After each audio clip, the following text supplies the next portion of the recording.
Right, today we're gonna bring a chip shredder. Now this one, the reason I got it for, I'm gonna show you guys because we're gonna get rid of all the cardboard. We're gonna try to shred as much as we can in here.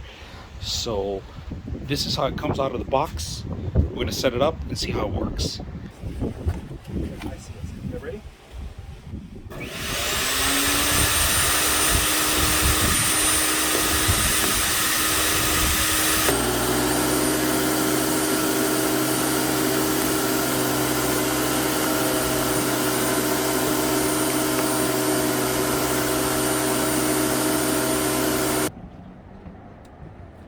Not a dent.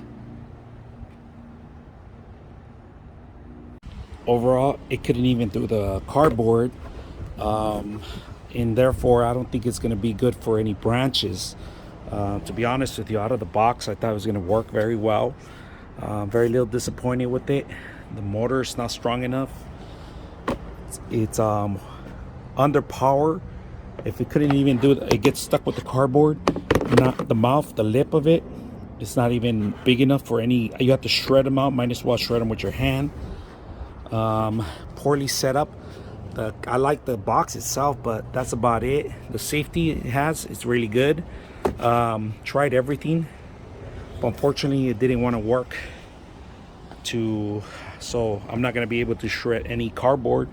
So maybe it's good for branches, but if it gets clogged up with the actual cardboard, I don't think it's going to be working very well for branches. So unfortunately all the cardboard didn't even make it, to be honest with you. It's another thing that I didn't like about it.